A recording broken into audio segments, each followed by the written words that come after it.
Hey designer, you're listening to episode 92. In this episode, we're building on the topic from last week's summer school lesson by talking about the lenses through which you view your interior design business and basically the world. When I talk about a lens, I want you to picture putting on a pair of sunglasses.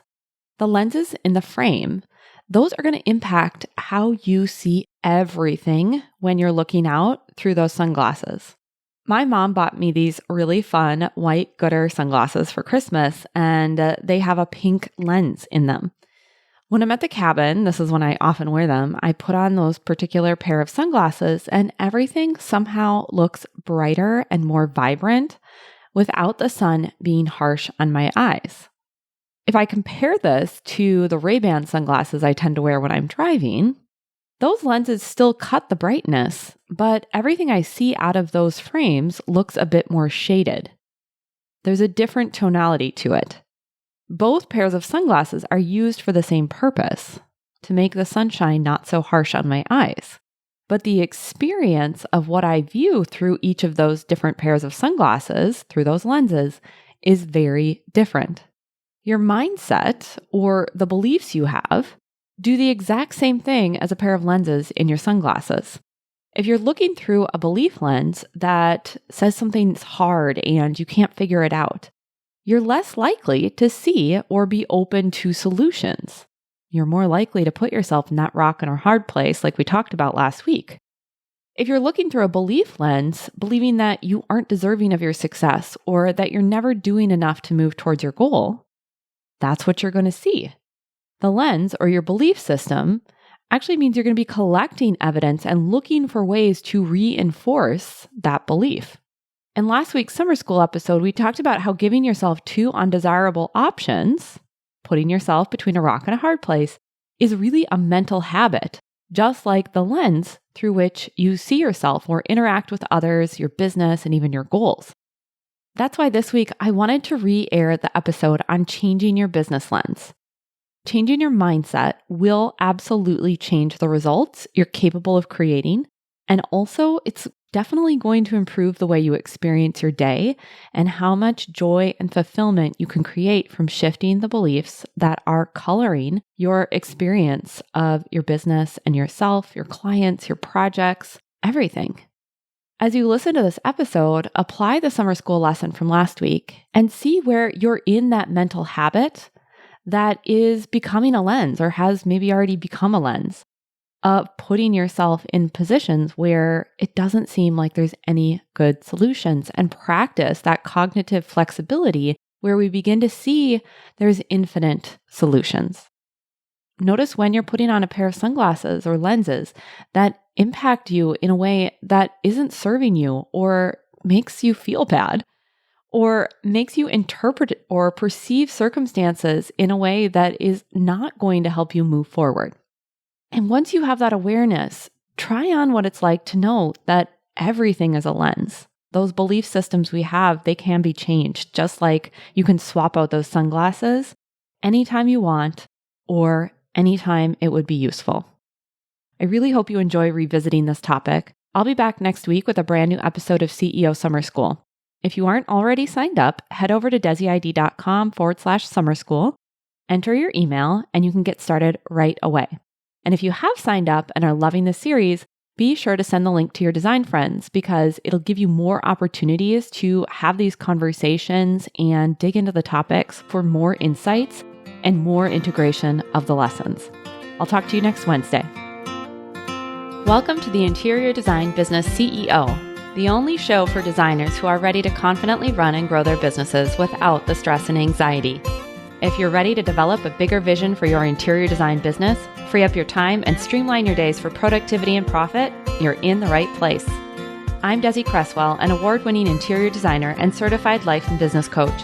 I help interior designers just like you stop feeling overwhelmed so they can build profitable businesses they love to run.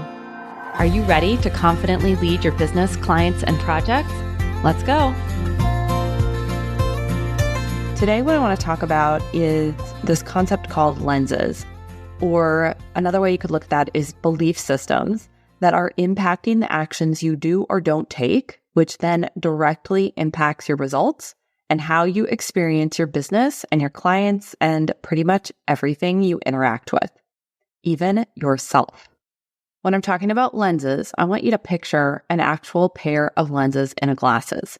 Now, an actual pair of lenses in a pair of glasses that you'd be looking through. Sometimes these lenses are helpful and are serving you, and that's terrific. But other times they're holding you back or making things harder than they have to be.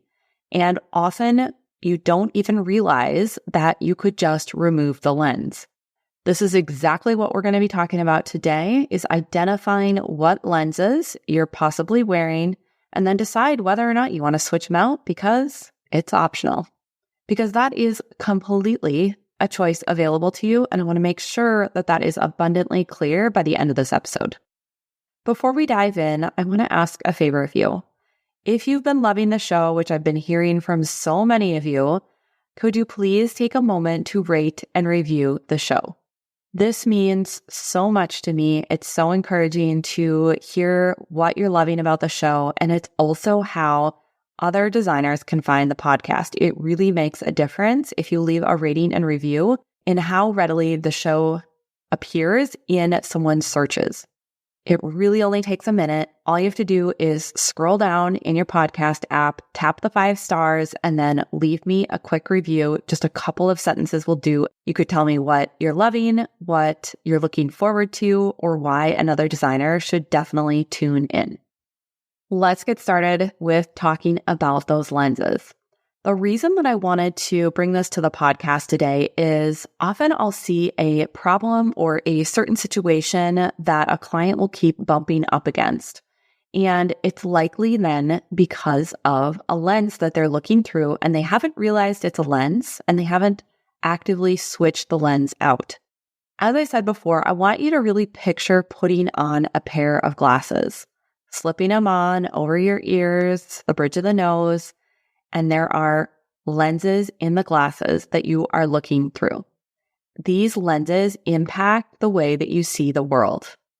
These lenses might make everything more crisp and clear, or things might become blurry and you end up with a massive headache from having those lenses on.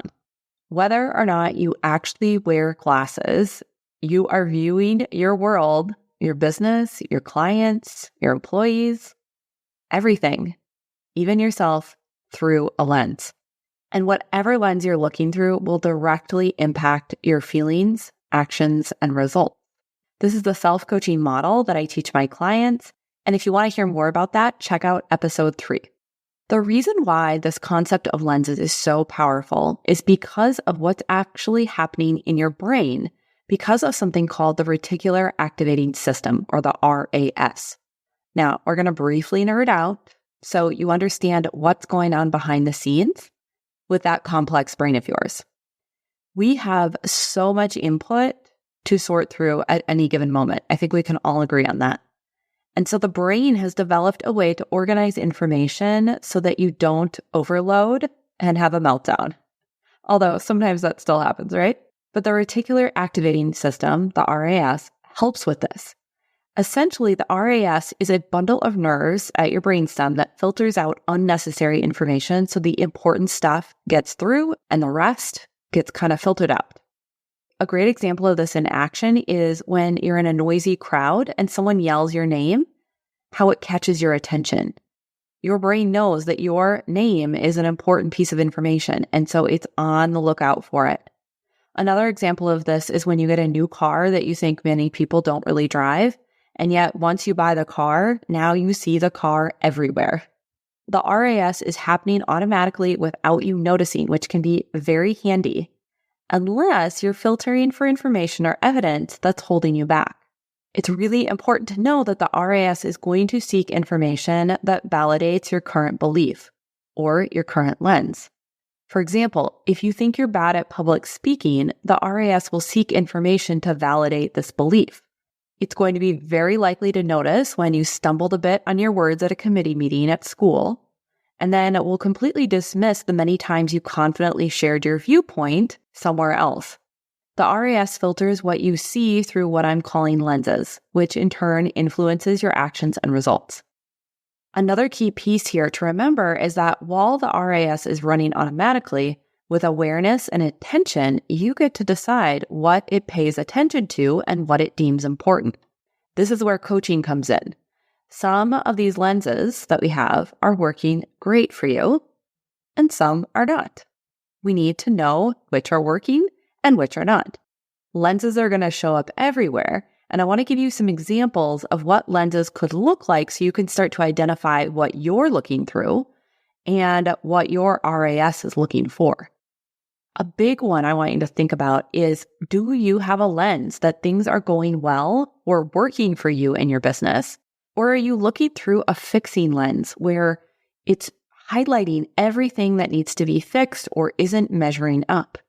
Or possibly, do you have a lens that certain tasks are just hard or difficult or take a long time for you? Possibly, would you want to consider an easy lens, a lens that highlights the simple and easy solution? Or perhaps you have a lens that clients, or even specific clients, you know that one, are difficult to work with. Maybe you'd want to consider a lens that everyone's on the same team and wants the best outcome for all. The last one I want you to consider is, do you have a lens that your days are chaotic or that you're all over the place? Or do you have a lens that is looking for the ways that you have things under control? By sharing a variety of examples, I want you to see that you are always looking through a lens and start to identify what lenses you tend to have on. The other thing I really want to highlight is how lenses impact your ability to problem solve and pivot in your business. Let's say you had a few proposals in a row that have not been signed. This could be considered a problem. And if you have a money lens that says you're too expensive, or clients aren't investing right now, or maybe your work isn't valued, the solutions to your potential problem are going to be limited by that current lens. Meaning the solutions you come up with are likely going to be around pricing. If you're using this lens of, I'm too expensive, clients won't pay that, you might be only thinking of solutions such as lowering your fees or offering less expensive services. And what you'll miss out on is all of the possible solutions available to you through an alternative lens. If you were to take off the money lens, you might consider, are these clients even my ideal clients? If they're not, why might that be? Do I need to get new eyes on my business through my marketing? Is the copy on my website sending the wrong message? Are there new relationships that I need to develop? Or maybe it's that your proposals are not clear and simple to understand.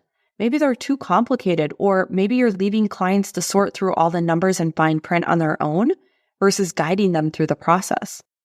Or it could even be that because you're so swamped, it's taking you quite a while to get back to clients with their proposal, and it's taking so long that they start to think you don't want the job and move on. If you're only focused on the money lens, you're going to miss all of these other possible solutions to the challenge you're facing. Your lenses are going to limit what you see, and then also they're going to reinforce your current beliefs, which then will perpetuate the results that you have, whether you like them or not. So I encourage you to take a look at what lenses you're looking through and name them. Just like I did in that example, the money lens, or the insecure lens, or the conflict lens. Decide if you want to keep these lenses or if you want to set them aside, because that's always an option. Considering lenses can be also really helpful when you're interacting with others, whether that's a client, a contractor, employee, or even a family member. You, of course, are bringing a lens to that interaction, but they're also bringing a lens as well. So it can be helpful to think about, what lens are they bringing in? Is it the same lens as yours, or is it possibly different? Would it be helpful for you to look through their lens if it is different and see where they're coming from? Recognizing current lenses and considering other options really is at the heart of the mindset work I teach my clients to do. You start to see that you have options and you're empowered, and you begin to be the cause of your results versus always being at the effect. When you change your lens, you truly can change your outcome. So today, I want you to consider what lenses you're wearing, if they're helpful or not, and if not, are you ready to change what you're expecting to be true? Have you ever wished I could be your coach? If so, keep listening. For a limited time, when you leave a rating and review for the podcast, you'll be entered to win a one-on-one coaching session with me. I can answer your questions and coach you on your unique challenges. All you have to do is scroll down to the bottom of your podcast app, tap the 5 stars, and leave a review. Tell me your favorite episode, why you look forward to listening every week, or why another designer needs to check out the show. It won't take long, and as a thank you for leaving a rating and review, you'll have the opportunity to win a private coaching session with me. Just click the link in the show notes to submit your review so I know how to get in touch. I can't wait to select a winner, and it might be you. I'll talk to you next week. Thanks for joining me for this week's episode of the Interior Design Business CEO. If you want more tips, tools, and strategies, visit www.desiCresswell.com. And if you're ready to take what you've learned on the podcast to the next level, I'd love for you to check out my signature group coaching program, Out of Overwhelm.